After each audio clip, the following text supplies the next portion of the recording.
Greg, not a good third preseason game for the Bucs. A loss at home and a loss to Cleveland and a loss of 31-7 to Cleveland. Has the depression lifted in Tampa yet? No, there's definitely some lingering uncertainty and question marks, and it probably was every bit as ugly as 31-7. Especially when you think about the offense and the hopes and optimism around. Struggle the way they did, especially the offensive line. Big concerns, and they got one more chance in the preseason here, although the starters shouldn't go too much on Thursday. But, yeah, it definitely, you're not sure what you might expect for that season opener here in 12 days. All right, let's get right to it. Jameis Winston, what's been good, what's been bad, and what should we expect from him as a rookie quarterback? Yeah, he's made some plays, has rushed for 2 touchdowns, has led the team down the field on some nice drives. But he's also done some of the things that people were concerned about. Had a bad pick Saturday night in the loss to Cleveland, just kind of scrambled off to the side and threw a pass in the middle that got picked off right away. So Jameis going to make plays, as he did in college. I think the question mark and what will be the difference between being a good quarterback and anything better than good is how well he can limit his mistakes, how well he can lower the turnovers. He had 18 picks last year at Florida State after 10 his freshman year. So just that's probably the biggest question mark is how well he can cut his losses and throw the ball away or take a sack as opposed to trying to thread a pass in where it might not be the smartest decision for him to make. Well, Greg, to your eyes, a guy who's covered the NFL for quite a while, does he look like a guy who will project as a franchise quarterback?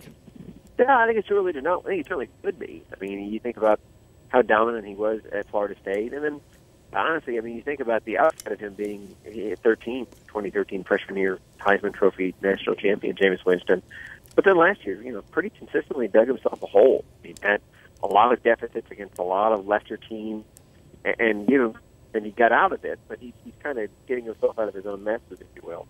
So no, I think it's way too early to know. It definitely has the physical tools, and I think has done a good job of picking up a complicated offense in a hurry. But Saturday was kind of hard to evaluate him just because he was on the run so much. The offensive line is going to have to help him out if he's going to be the quarterback.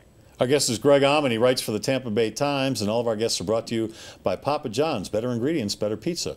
Papa John's. You're never supposed to ask a question you don't know the answer to. At least that's what I was taught in law school. Oh wait, I didn't go to law school. But anyway, I guess this says a lot about what I know about the Tampa Bay Bucs, and the fact that you can fall off the face of the earth if you play football for them. Is our old friend from Northern Colorado, Vincent Jackson, still there? And I know he's still big. Is he still good? Yeah, he's still here. He's probably a captain when they make their decisions. Very consistently been a 1,000-yard guy for them.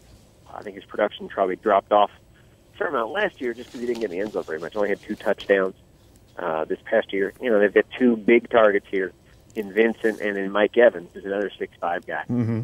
So 2 big targets for Jameis to move with. Vincent is getting up there. He got in his, 11th season. But no, still a guy that has been a consistent 1,000-yard receiver. When you think about the mentors and the veterans that are helping shape Jameis and teach him how to act like a pro, to the top of that list. Greg, does running back Doug Martin look more like the guy who went to the Pro Bowl and had almost 2,000 yards rushing and receiving a couple of years ago, his rookie season? Or does he look more like the Doug Martin who's been injured and slowed down by those injuries the last couple of years? So far, I mean, this is just a couple of August games. So far, it looks like 2012 Doug. Looks like rookie year Doug Martin. Bucs are certainly excited about that. He's probably been as promising as anything on the offensive side of this team so far.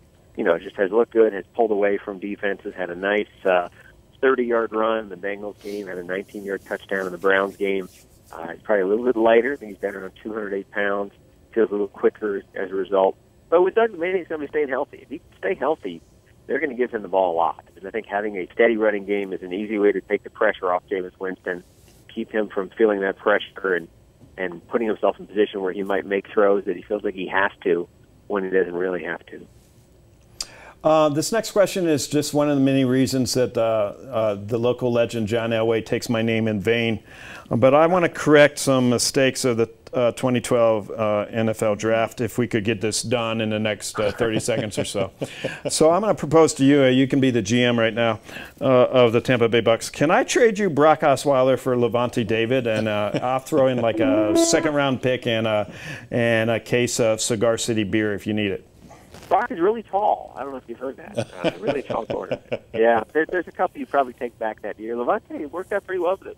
They just signed him, just gave him a $50 million extension. He's actually, they announced, Sports Illustrated has like 5 regional covers this week. And Levante's got one of them, which is pretty neat. He doesn't always get a lot of national love, but happy for him that he gets some attention nationally like that.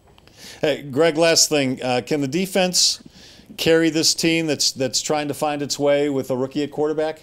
Yeah, I mean, I think this is going to lead them wherever they go. I don't think Jameis will be asked to do too much more than be a good quarterback. Yeah, you think about Levante David, you think about Gerald McCoy. That's 2 of the better players in the league at their positions. They need to have a much better outside pass rush than they've shown so far.